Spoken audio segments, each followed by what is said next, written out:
Welcome to the ZeroInOnUnite podcast, where we keep the energy high and the molding low. All right, trainers, time to take a break from Dunk and Aos and zero in with your host, Zero. Welcome in, trainers one and all. Hello there. This is the ZeroInOnUnite podcast. I be your host, Zero in on Alex. But today we have a very special guest.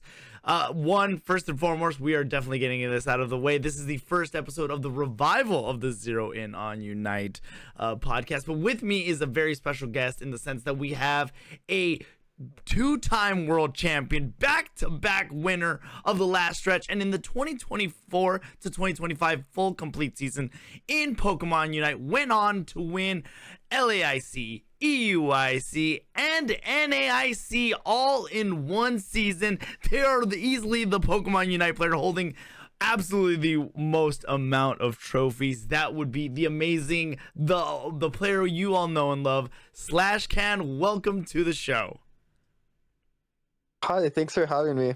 Dude, it is so exciting to have a player like you and your caliber on the show right now because, I mean, before we dive in, why don't you tell us a little bit about yourself in your career that is Pokemon Unite? Just what roles have you played and just a brief summary of what you've been able to do in Unite.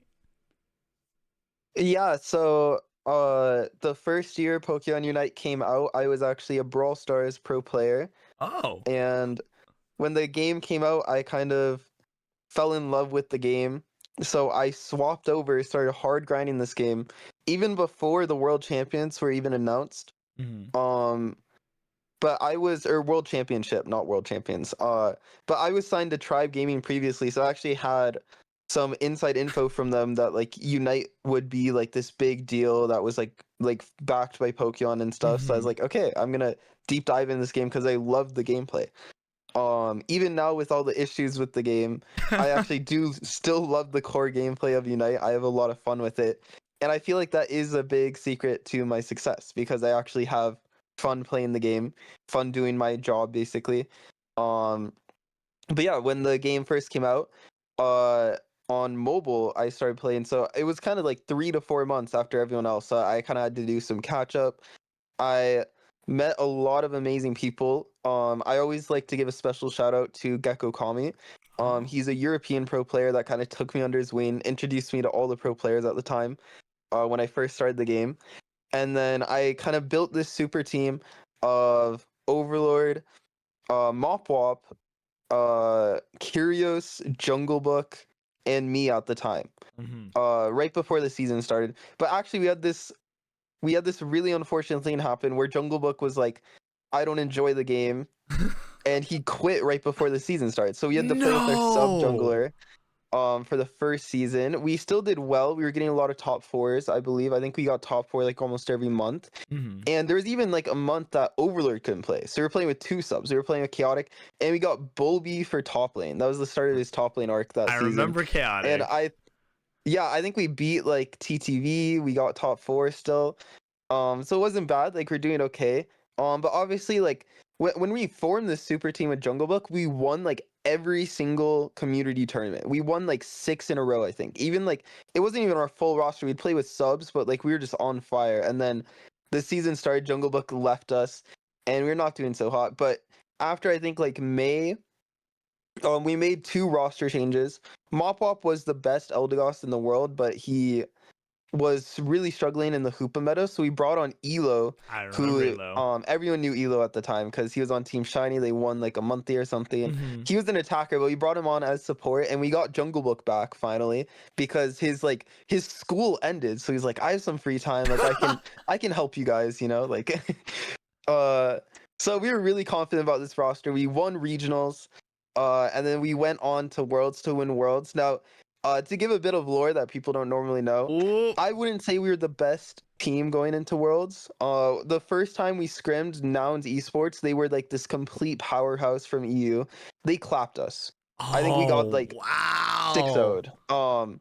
But they were willing to be our scrim partners before Worlds, so we scrimmed them like every day in like a 2-week boot camp in Nottingham. And in this boot camp, we just slowly started winning more and more games to the point we were like dominating them in scrims before Worlds. So we felt really confident going into Worlds. But I really don't think we would have been as dominant without Nouns helping us out, being our scrim partners. Maybe they would have won Worlds if they didn't do that. But yeah, we won in London. That was great.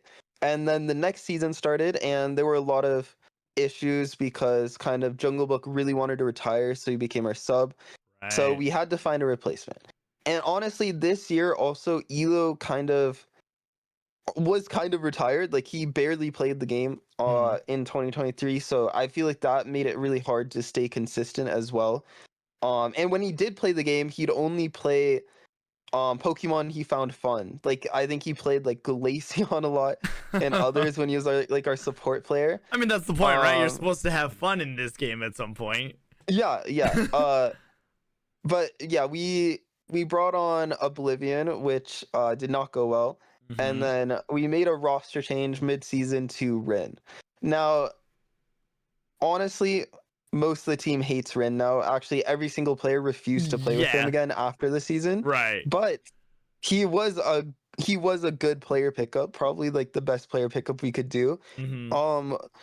We struggled through the season, weren't the most consistent, but then we brought on Junkie as like a coach, right? Yeah. Yeah, but he was not a gameplay coach. I do want to clarify that. He was more of like a person-to-person coach, helping us with our communications. Right. Because the team environment was kind of toxic, so he really helped separate that and help us communicate with each other, even if the whole team didn't necessarily like each other. And then we put on a great Worlds performance. That was like our best day of the season by far. And we won back-to-back, so that was really fun. But I like what I wanted to highlight in these two seasons is we were not consistent. We kind of, at the end of the season, we picked up the pace, and in 2023 we got like second at NAIC, or like the NA regionals they call it at the time, and we won Worlds. But like both seasons were not consistent. But I was really happy with this past season because 2024 happened, things happened, Curious got banned. Yeah, we don't have to get into any of that. Yeah, we don't have to talk about that. No, not at all. But yeah, this season I felt like we were finally like the consistent powerhouse team we had always wanted to be. And unfortunately we fell short at Worlds, but we still got third. So overall, I'm really happy with the season, and that's kind of where I'm striving. So I do like, even though I won Worlds the first two seasons, I felt an improvement personally this season because we consistently won like every big tournament throughout the year, consistently placed in like the top 3, even if we didn't. And moving forward, like my goal this season was actually to win every single tournament. But my goal like this next season is again the same. And we came close, so hopefully I can do it in the next season. I believe in you, man. I mean, I will openly say this. I have always been you call it Ascended, Blackhand, Luminosity game. Yeah, no, I'll admit it. I've been an OG fan. I've been there. So, maybe a little bit of lore that I've never actually talked about. I remember, and I only wanted to bring this up because you brought it up, is the fact that, like, briefly, still on the subject of Rin, I kid you not, at the airport after that, because I was rooting for you guys, right? Openly. No hate at all towards TTV at the time. It was just I picked a side, and that's where I was standing. That's my OG squad. At the airport, as I'm heading home from, I think that was Columbus, Ohio, because that was the 2023 season, right? When NAIC was in Columbus, Ohio. And I remember going home and I was at the airport. I actually ran into Rin and he looked absolutely in shambles from losing. And I remember going up to him being like, hey, my name is Alex, blah, blah, blah, blah, blah. I truly believe you guys are going to bounce back. Like, yes, things didn't go as planned. That doesn't mean it won't go to plan. And sure enough, later that season, y'all won Worlds, and I was like, oh my gosh, we manifested that, but moving more away from that story a little bit, tell us a little bit about the role that you played, because I know we have seen you on some support Pokemon, but would you say you're more of a tank player, support, kind of flex between the two, at least in more of the competitive side of things? Yeah, so well, the first year there was like tanks were non-existent because Blissey was so strong. Yes. Blissey was incredibly strong. Blissey And stands, something I rise want to up. highlight. Yeah, at some point I'm gonna make like a documentary series about like, or a documentary video about this because I think it's really cool. Mhm. But I was the one who literally pioneered the double EXP share that is now every single person in Really? competitive does it. Yes. There were like 2 to 3 teams that did Mhm. it at Worlds 2022, the first year, but they did it because of scrims against us. Where I would run it. But I think the only ones that did it were Talibobo, or not Talibobo, sorry. It was Gek's team actually. We faced in groups. Mhm. We had scrimmed them with the WXP share and they copied it. But because they didn't know like exactly what you're supposed to do with it yet, they didn't like utilize it fully. Right. And then I think Nouns did it maybe a couple games, but not every game. When we faced them, but they also did that because they were our scrim partners. Gotcha. But Toon was our sub at the time, so me and Toon had completely like brainstormed this new tech and like brought it to the team, and like every game we played with it felt like 10 times easier than without. Um I think like me, Toon, and actually Faz had discussed it a lot. But I was the one who really believed in it and brought it to like I started playing it in every scrim.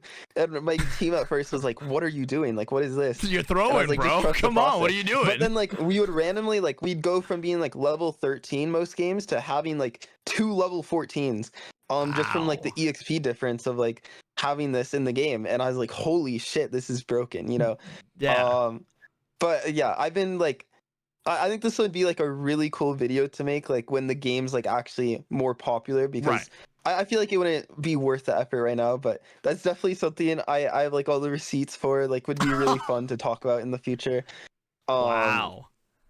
But yeah, so the first year I had to play Blissey, and I'd say I'm like historically the best Blissey in the world. I mean, I pioneered a lot of stuff on it. Actually, 2 worlds, because I only had to play 1 Pokemon because there were no bans, there's no draft, you're right? right. Oh my So I'm playing gosh, you're right. There was a one point in Pokemon time when every that didn't game. exist. Oh my So gosh. to the airport, I had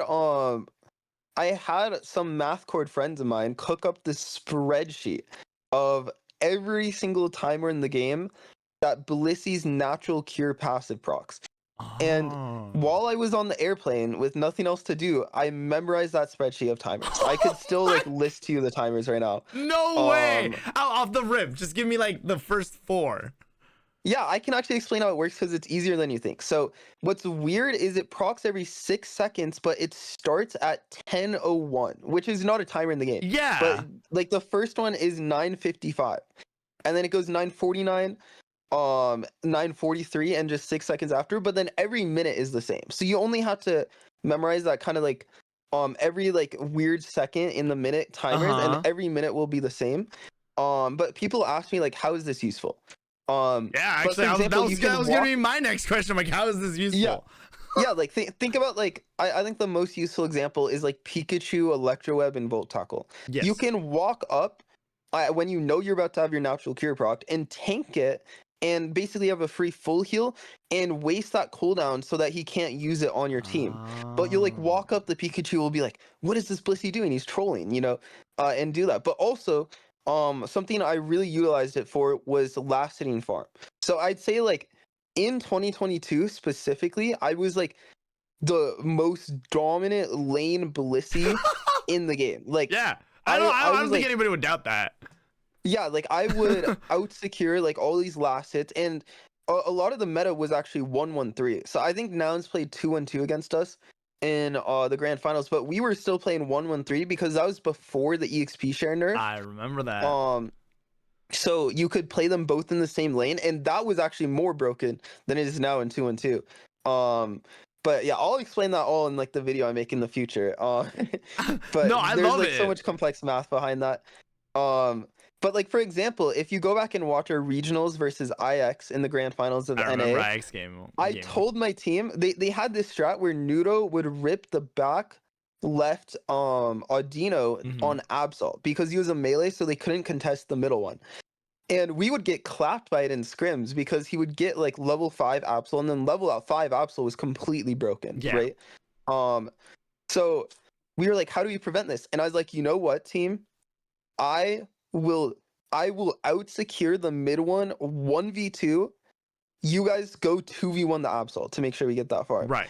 And what I would do is Hoopa was also meta at the time. So you have to kind of like, if you get Hoopa stunned, how are you going to out secure it, right? Right. So there's two ways to do it. There's the natural cure passive, which would just naturally like full heal the stun and then you can still out secure. But that's not reliable because if the enemy team plays around it well, right. But like just keeping that in mind, that helps you out secure. And then the second thing I did is X speed. X speed had like a 40-second cooldown at the time. So even if you use that at like 940 or something, 930, you'd have it in time for the mid for the bees that spawned. And so what I'd do is I'd insta pop X speed and just like run around trying to dodge the Hoopa stuff. And then if you watch closely on like the HUD, I always tell people this in my videos when I'm guiding them about like spectating games. How you see who last hit is who gets points, right? Because every Audino is 5 points. So you can see, like, even when they're not on bot lane, that I get the 5 points 1v2, like most games in the grand finals against IX. So I was really proud of like how dominant I was with secures and stuff in the lanes. And then another blissy thing I had to do was like Egg Bomb could actually cancel a lot of abilities in the game, and people have become more accustomed to that now, but like that was like people didn't realize that at the time, but like we actually like it was this very specific like frame, like perfect, like had to be like exactly right, but you could cancel the unstoppable power up punch of Lucario's secure. What? And that was one of Noun's esports most like important things. Right. So they actually knew that like I practiced this a lot, and that's why when we faced them in grand finals, they played more Serena than Lucario. I remember that. But Redmaw was known as like the best like pup Luca secure in the game, and that's how they were so dominant in Europe. They won like every single tournament in Europe with that power punch Lucario. Yeah. But that's why like they were avoiding playing Lucario because earlier in the tournament, I think I canceled multiple secures of the power up punch with the egg bomb, and then in scrims against them, I do it all the time too, and so they were kind of wary of that tech. But there's so much cool tech I did on Blissey because like it's the only Pokemon I'm playing. I might as well like get good at all that little stuff, you know. But in 2023, Rosalon and Blissey's still OP. I'm still playing it a lot, but I can finally play more tanks and stuff. Now, because tanks weren't meta for so long, like these like really tanky front lines weren't meta for so long, my team wasn't used to like all like the things they need to do in the game. So there'd actually be multiple games where Elo was playing like tank and I'd be playing support because Blissey would still be the best support. Right. And like I mentioned, Elo did not want to play the game too much, so he was really good at Hoopa, but like because he only had to play Hoopa, when Draft came along, he wasn't good at the other supports. So my team would just be like, "Oh, you're better at Blissey than Elo. Just play Blissey and he'll play tank." Right. And Elo just didn't play the game enough. So even to this day, he never learned how to play Blissey properly. Wow. Like at Worlds, when I was playing tank and stuff, he would never be playing Blissey. The one thing we figured out though was I could play the Blissey bot lane and he could play Umbreon because he loved Umbreon. So at Worlds, he played Umbreon, I played Blissey. That was one of our comps. But if he was not Umbreon, he could not play Blissey. Wow. And I'd have to play the other things. That would be brutal. But and the only way his Umbreon worked too is I believe we'd play it with like a tanky frontline a lot of games, like Lapras and other stuff. But Elo was not good at frontlining. And that's something I had to tell the team as the season went on. I'm like, guys, like this is not working. Like I need to be the tank player. Right. Elo's the support player. Like he does not know how to be the tank. Right. Even in Brawl Stars, when I won the NA regionals in Brawl Stars, I was playing like tanks every game. I've been always been a tank main at heart. And so I think we started getting a lot more success when I finally started playing all those tanks. And I had many games on them in ladder. I just like if you watch the turns, it's a little weird that I'm not playing them, but it's because of like Elo just not playing the game because he didn't enjoy it, and like he retired after 2023, which was really sad because of that. but yeah, and so I started playing all these tanky front lines, and like it really is my role. I feel really comfortable on it. But like I was so good at the role that like we were talking as a team, even like I think at NA regionals, we were talking as a team that like maybe we would have won regionals if I was just playing a carry because I was just so good at the game at the time. And so after 2023, we tried that where I swapped to top lane, and this is like a really controversial move that like I got a lot of like a lot of flame for it, you know. But I do want to explain like the thought process of this move. So at Worlds, I'm like, yes, break it down for us of where this went. So like at Worlds, the most like broken top laners were 3 top laners: Lapras, Zacian, and Blastoise. Okay, yeah, so that makes 2 sense. out of 3 of the top laners are tanks. And so when we like decided to make the roster move, it was right after Worlds, and then it made sense. But then they had 2 to 3 patches where they nerfed all of the tank top laners, and they even all the new Pokemon they introduced were top laners. Like this was the time when they added Blaziken to the game, when they added Mimikyu. Yeah. They added like a bunch of top laners. They hard buffed Buzzwole as well, while nerfing all the tank top laners. And so when the season started, it's like, what the fuck? Slash is playing all these like carries, but it was meant to be where I play tank top laners, because we had predicted they would continue to be meta. But they made all these wild, and like of course the new map came out too. Or no, not the new map, but they made a bunch of changes to the map too. Just a bunch of changes that made tank top laners a lot worse. And then not only that, there was like this whole like thing of like they were doing like the EX license at the time. Oh yeah. So Zacian was like banned. And so I talked to admins and I'm like, can you give me some like heads up info? Like, is Zacian gonna be in play or not? Because that affects the role that I'm gonna play the most. Yeah, of course. And again, like we had already like decided on this at Worlds when it actually made sense. So we had picked up Zugrug, had already talked to him. So it's like we can't really back out of like everything now. And so we had already said all that stuff. And so the admins are like, you know what? Like, it'd be safe to put games on Zacian, but like I can't tell you anything right now. Like I don't know what'll be confirmed. That doesn't help. That doesn't help much. I'm like, okay, like I'll just spam Zacian. Like I guess I'll like the admins seemed like they were leaning towards it being in play. Like I'll just play it a lot.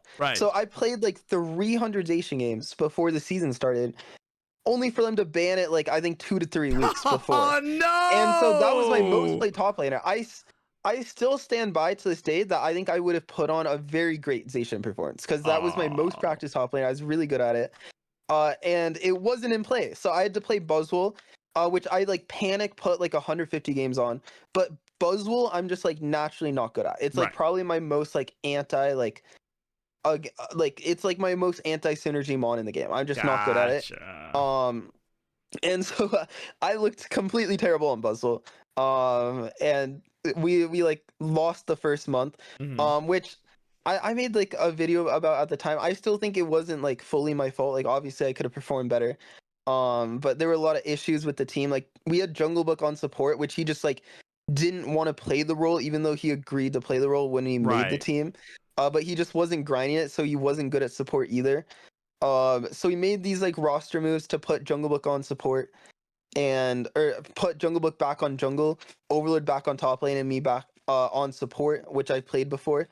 And it was okay. But yeah, so that was a wild time, but none of that matters anyways because Jungle Book and Kyrus got banned. So then the rest of the season was like we actually like it's like we would have gotten a really good team for EUIC, but admins were so mad at us at the time that they didn't allow us to have like any roster changes.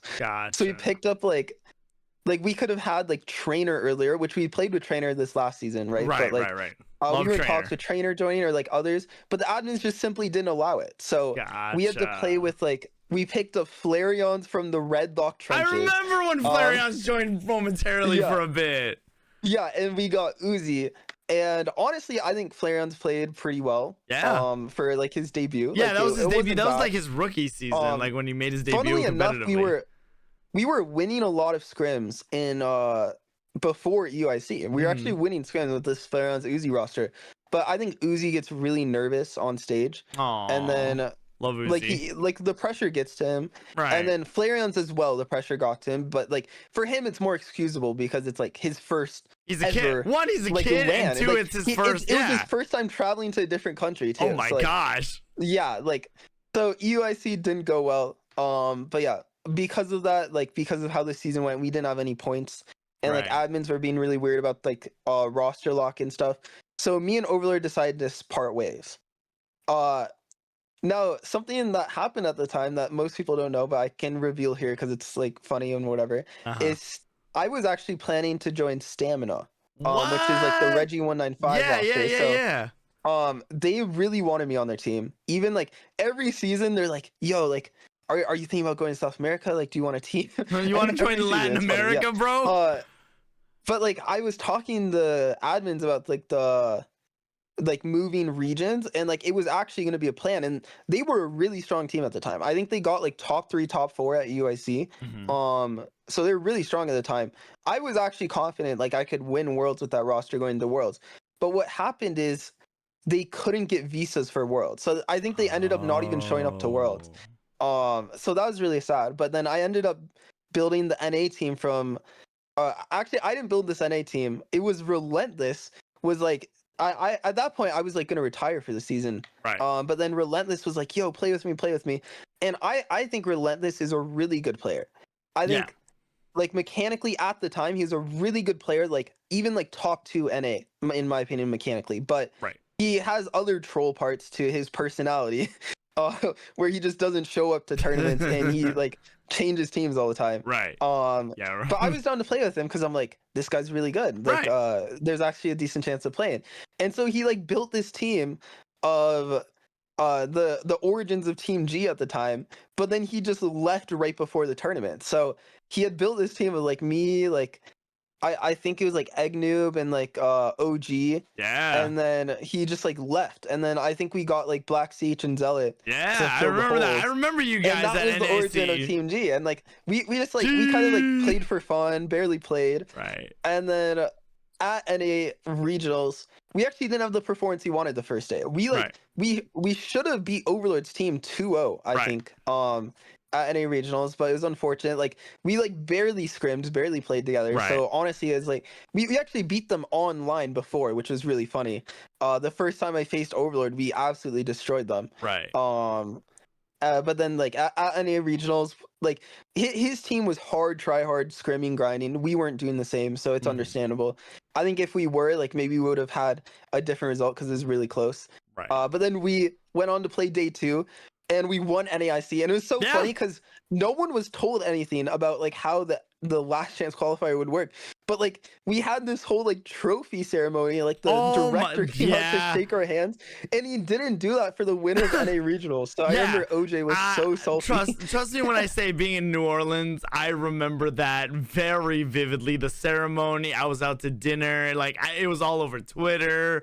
But pulling it back a little bit, something that I wanted to talk about is, you know, as you being a tank player yourself, like especially for somebody who's listening to this podcast and they're wondering like, well, hey, if this is the best tank player, like, so break it down in a little bit, is like, what is the main goal of a tank in a game? Like, what is their whole goal to accomplish from beginning to end as a tank player? Yeah.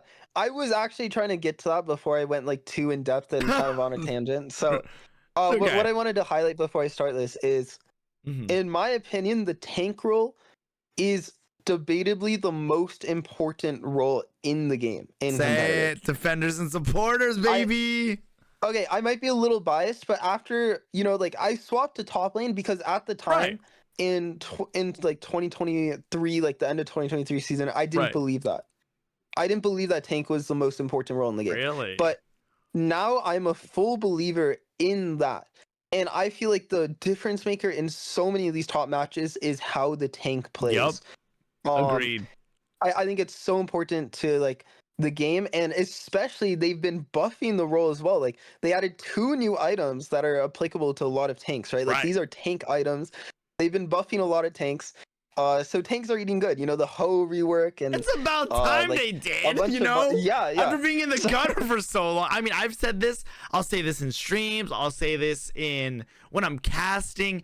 I believe that supporters and defenders are like the backbone of a team. It keeps them engaged, keeps them alive. It allows a lot of things. Obviously, I'm just a caster, you know, as a pro player. I'm sure you have a much deeper understanding than I ever could if I just sat down and just tried to study as hard as I could.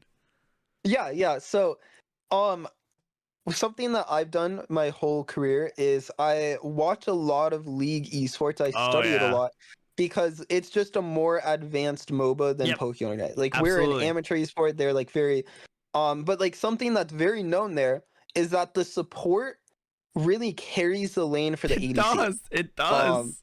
yeah, and so I think that is also very important in Unite, where the tank, like its role in like those first couple minutes is like how you play the lane as tank is really important to winning the lane. Right. I'd say like the good tank and good attacker, like the tank probably has like 60 to 70% control of winning lane or not. Right.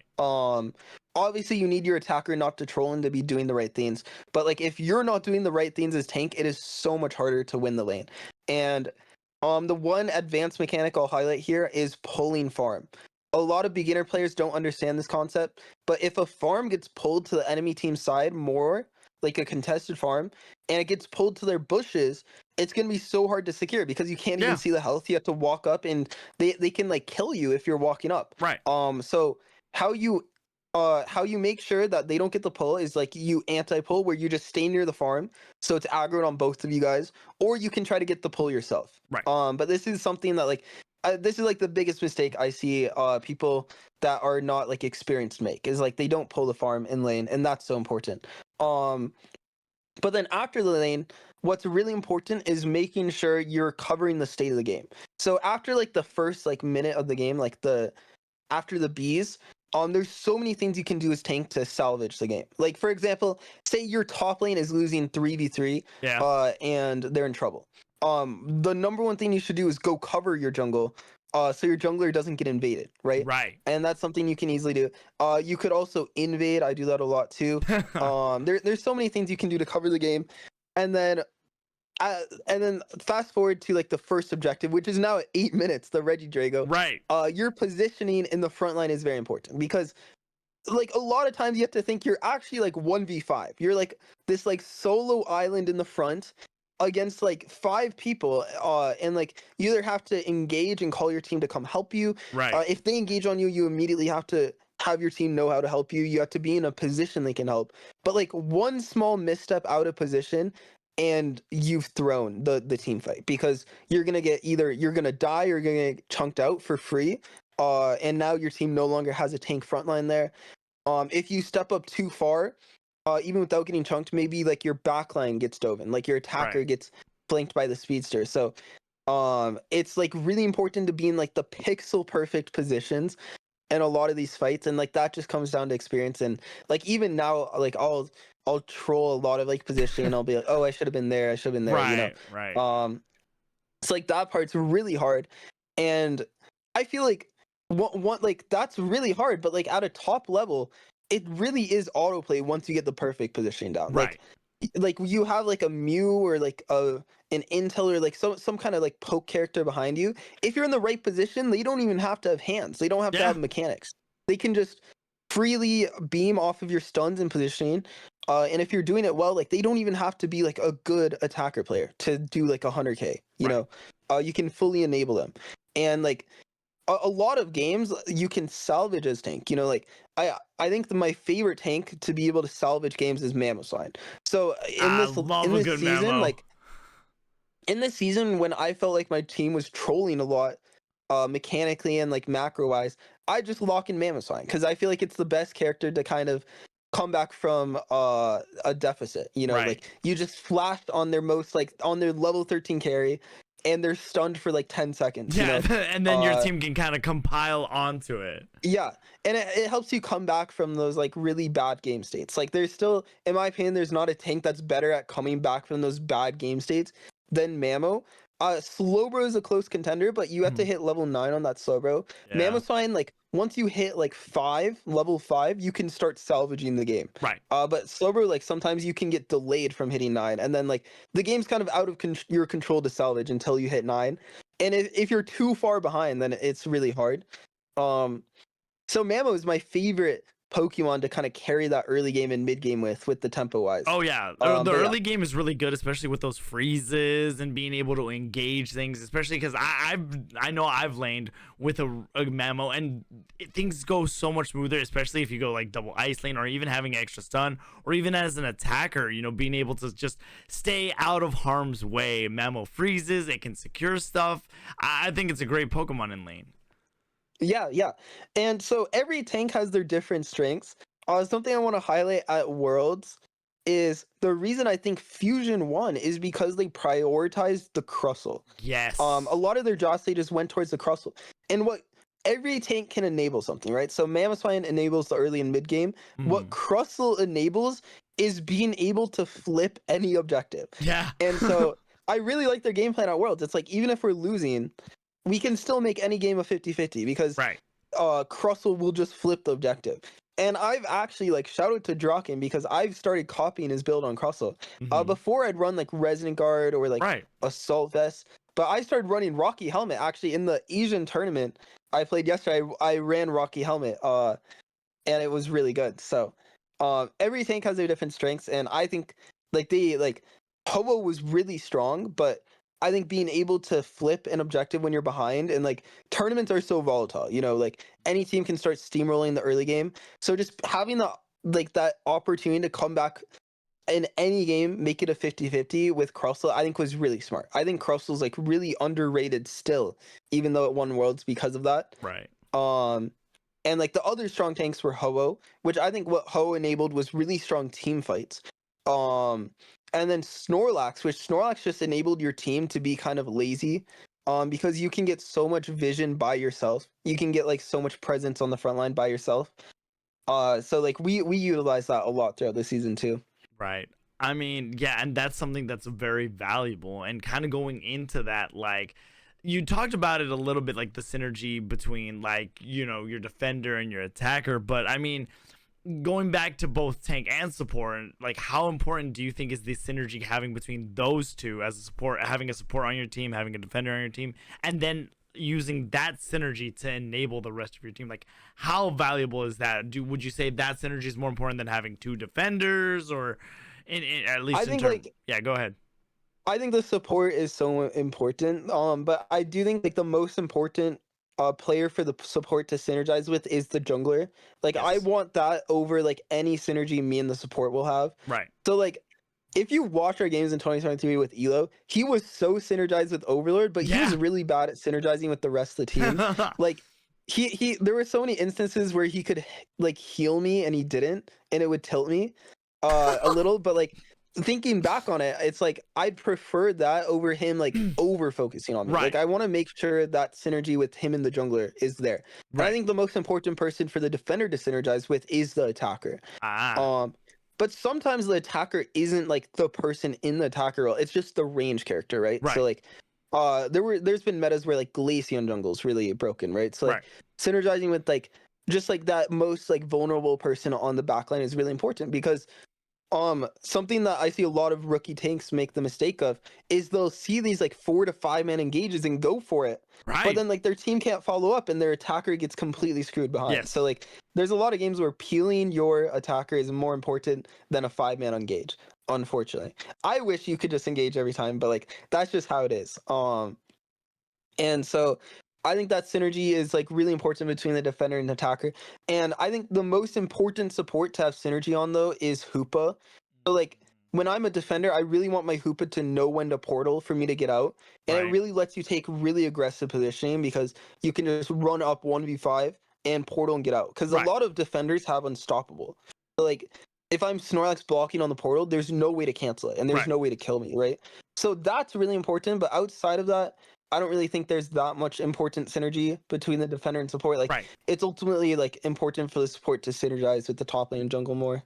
Yeah. Okay. No, I think that's great. I mean, even on when you look at it, yeah, I can say that having an attacker, especially with something like a Mamoswine, Snorlax is really good. And we've talked about Crustle as well, and kind of leading into that right now. Obviously, this is going to be dated at some point, but right now, and maybe as like a fundamentals kind of thing, it is October 19th, 2025 when this is being recorded. So right now, in this very moment, like I said, it'll change over time. Right now, what would you say are like 3 Pokemon that a player should try to learn and or is a good start if they're like, hey, yeah, I want to try Defender out? Yeah, I think the best 2 tanks by far right now are Crustle and Snorlax. And then like the next tank you pick is kind of up to personal preference. But those are the 2 I'd highly recommend. And then like if you want to have more flexibility, I actually think learning Suicune in like the tank role is very beneficial. So I'd say that is the 3rd one, just to have some variety, you know. But if you want like an easy 3rd tank to learn, it'd probably just be Umbreon. I think those 3 tanks are like pretty good. And I think those 4 sit above the rest of the tanks by a sizable margin. Let me just pull up the Pokemon list to make sure I'm go ahead, missing any defenders.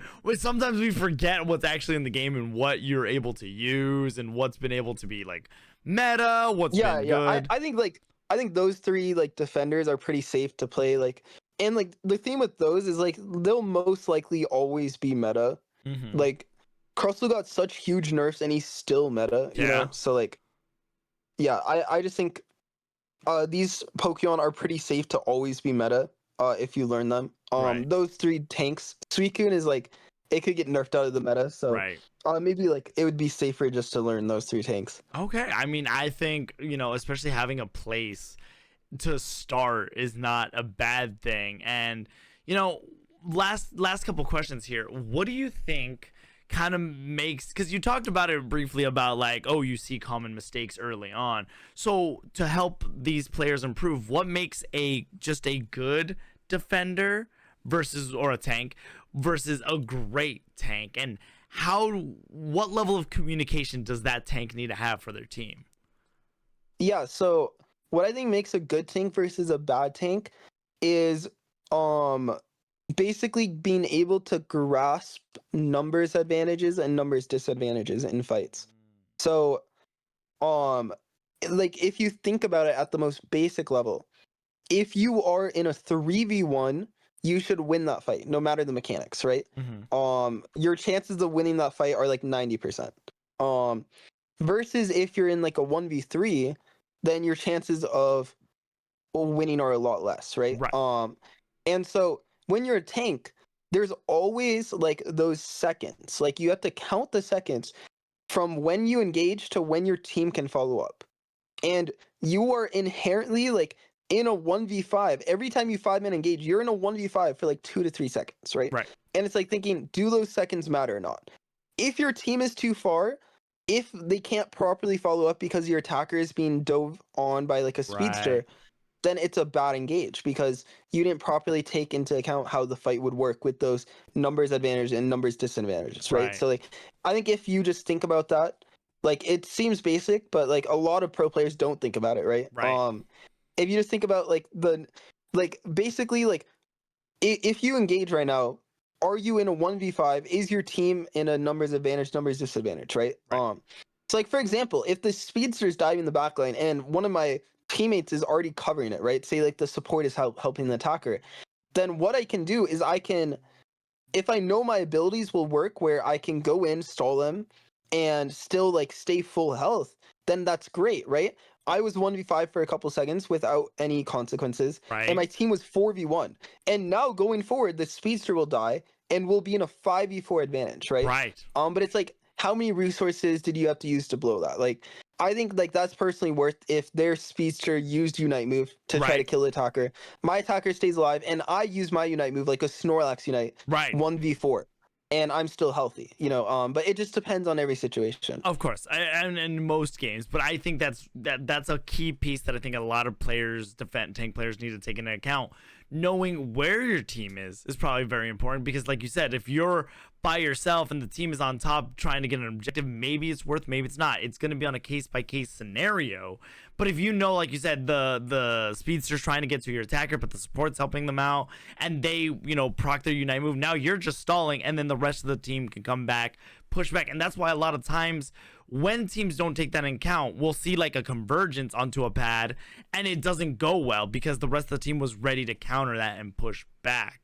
But as we are ending near the part of the show, last thing I kind of wanted to talk about is you did mention a little bit. I mean, we know you for North America, and we won't go into it too much because not only do we have not a lot of time, but just in general, we did see on Twitter that you were not going to be potentially competing in NA next year, and there is a little bit of detail. Could you elaborate on the bare minimum of what that could potentially look like for Slashcan 2020 starting 2025 into the 2026 season?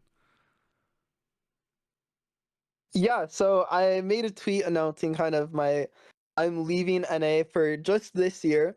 I might stay there longer, I might not, but for now it's just for 1 year.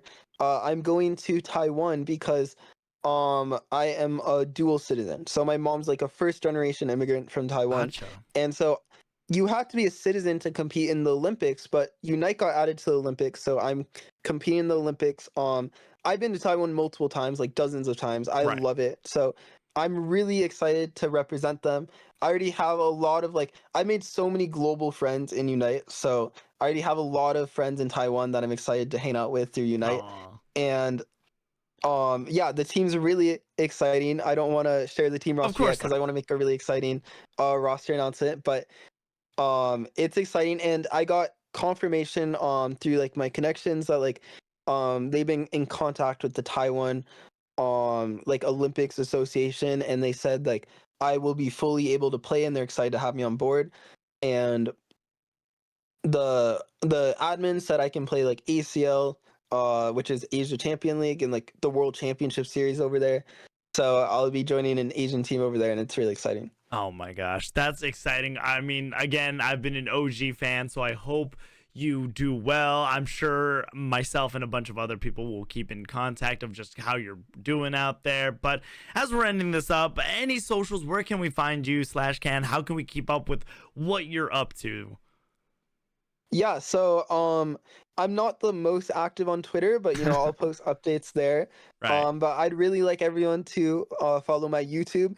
And with this move, I'm going to be trying to pump out a lot of content about Asia, about the move. Right. And I've been mentioned this to you before the show, but I think it'd be really funny since Overlord is going to Japan as well. So the Taiwan servers are really near the Japan servers. And so I'm probably going to face them a lot in solo queue and 5 stacks and random community tournaments. And so that'd be funny, Overlord and Slash facing off in Asia. I'll definitely make a lot of clickbait content out of that. So if you want to follow my move to Asia and how I do, I'm still going to be posting it all in English. So on my channel. Yes, honestly, that is amazing. Slashcan, thank you so much for your time. We really appreciate it. And, I, again, wish you the best of luck. But as we are wrapping up this episode, if you want to keep up with anything of this podcast, you can find us on Twitter, on social media, and the VOD itself. If you are listening to this right now on Spotify, Apple Podcasts, it will also be uploaded to YouTube. You can watch any and all episodes of the ZeroInOnUnite podcast. Again, YouTube, Spotify, Apple Podcasts, and again, follow us on social media on Twitter to know when new episodes are going up. Super guests, again, special thank you to the Unite Academy for allowing me to host this here. And once again, Slashcan, thank you for being here, brother. Yeah, thanks for having me. All right, everybody, thank you so much for being here. Much love. If you're listening on Spotify, take care of yourself. And this goes up for everybody. Yesterday is history. Tomorrow is a mystery. Today was a gift, and that's why they call it the present. And I hope every trainer has been out there making the most of it. But until next time, this has been the ZeroInOnUnite podcast. Until next time, adios.